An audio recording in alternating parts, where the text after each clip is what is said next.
Welcome educators, paraprofessionals, and youth coordinators to this explainer on the Youth Stewardship Workshop Facilitator Guide. If you're looking for a way to really instill a sense of pride, leadership, and responsibility in your students, well, you're absolutely in the right place. Today we're going to unpack a zero-prep, 60 to 90-minute session designed specifically for students in grades 4 through 12. And look, this isn't just about handing out brooms and cleaning up. It's actually a highly structured, psychologically engaging program that fundamentally transforms students from passive occupants into proud, proactive caretakers of their school grounds. Because when students feel true ownership over their physical space, that ownership positively bleeds into their academic and social lives.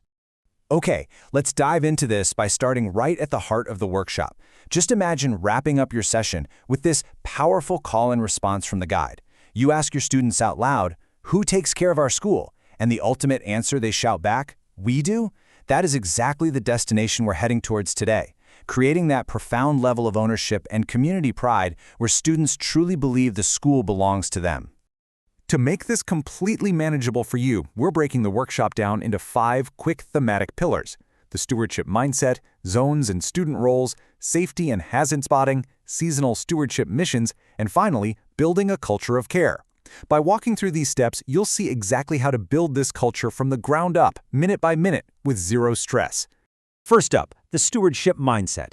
Before we hand anyone a clipboard, we really have to establish the foundational why of the program. The guide explicitly defines stewards this way: people who notice, protect, and improve the spaces we share. You see, a steward isn't just someone who does chores, right? They're people who notice things that others might just walk right past. They act with care, they protect their community, and they actively make places better. When students realize that leadership doesn't just begin with a fancy title, but with how we care for a shared place, they start seeing their everyday environment completely differently. Noticing is a core psychological step in leadership. It means you are present, aware, and empathetic to the needs of your community. And I love this point. Stewardship is about care, not perfection. It perfectly captures the core ethos of the entire workshop. As a facilitator, your primary goal is to keep the tone positive and encouraging. We're not looking for flawless landscaping here. We are looking to foster a mindset of continuous care. If a student simply notices a stray piece of paper or maybe a crooked bench, that is an act of leadership. It relieves the pressure of perfection and replaces it with the joy of contribution. Celebrate those small wins. Moving on to Pillar 2, zones and student roles. Now that the mindset is firmly set, let's explore the practical setup. You're going to introduce students to specific outdoor zones on your grounds. Things like the entry path, walkways, playgrounds, garden beds, seating areas, fences, outdoor fixtures, and waste areas. Every single school has them, and every zone needs care. You'll break your students into groups, have them choose a zone, and ask them to evaluate it. What makes the entry path safe? What makes the garden beds welcoming? And most importantly, what could students actually help with in those areas? This exercise is deeply effective because it forces them to analyze their everyday environment with fresh eyes, breaking them out of that autopilot mode we all fall into when walking through familiar spaces. And what makes this approach so successful is that it recognizes that everyone leads differently. Instead of forcing every student into the exact same task, students are empowered to choose a role that best fits their personality. You've got the observer, assistant, documenter, runner, and micro-team lead. Some kids might be great observers with a really keen eye for detail. Others might love the active role of a runner, or maybe the responsibility of being a documenter, taking photos of the progress.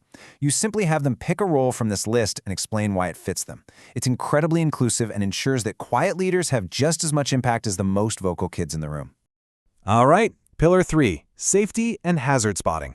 The crucial point here is that this program prioritizes physical safety just as much as student leadership. Now, what's really interesting is how you teach this concept of safety. You don't just read them a boring list of rules from the front of the room. Instead, you have students actively sort tasks into 2 categories: youth safe versus adult only. This interactive sorting establishes crystal clear boundaries. Sweeping, picking up litter, resetting seating, garden care, and documentation? Great, those are youth safe. But ladders, electrical work, heavy lifting, and chemicals? Strictly for adults. They learn the safety rules by engaging with them directly, which dramatically increases how well they remember those boundaries. Next, you'll teach them how to be the eyes and ears of the school. You'll show photos, or even better, take a short walk outside so students can practice spotting real-world hazards. They're going to look for things like loose steps, broken benches, sharp edges, damaged fences, lights out, or slippery spots. There is this tangible excitement when kids are given permission to literally hunt for problems. It turns them into eager detectives for their own community. But when they do find those hazards, you must reinforce this critical rule. Notice and report, not fix. This is perhaps the most important safety takeaway of the day. When it comes to hazards, a student's job is solely to identify and report them. It is never, and I mean absolutely never, their job to fix a broken bench or a damaged fence. We empower them to notice, and we rely on the adults to repair. Okay, moving into Pillar 4, seasonal stewardship missions. Here we see that stewardship isn't just a one-time event. It's an ongoing rhythm tied to the natural cycle of the school year. You'll share this seasonal breakdown with your students. Notice how the needs change. Fall is all about clearing leaves from pathways. Winter shifts to checking lighting and visibility during those darker months. Spring is for garden prep, and summer involves watering and checking shade structures. As a facilitator, you'll have your students look at this natural rhythm and actually design one seasonal mission they would like to lead. It perfectly connects their daily actions to the broader environment. And then, they get to do it. To practice real stewardship, you'll run a 10 to 15-minute leadership challenge right then and there. Students will execute a hands-on mini-mission. It could be identifying 3 hazards, documenting a zone, resetting seating, sweeping a walkway, or beautifying a garden bed. They're small tasks, sure, but they make a surprisingly big difference, proving to the students that they can create immediate, visible change in their surroundings. Finally, our last pillar, building a culture of care. Let's look at how this 60 to 90-minute workshop goes way beyond a single afternoon. At the end of the workshop, you'll introduce the Youth OS badge pathway. You show the students that every mini-mission they complete isn't just a chore, it builds their long-term leadership story.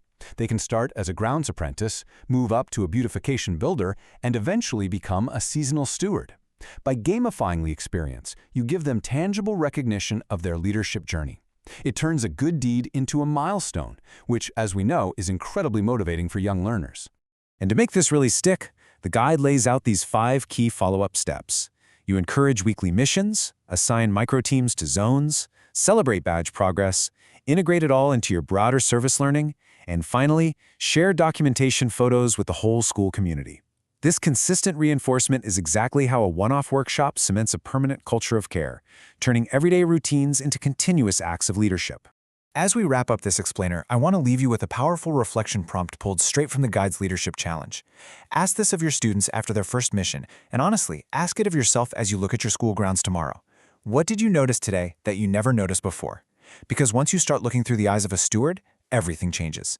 Thank you so much for joining me, and good luck beginning this incredible stewardship journey at your school.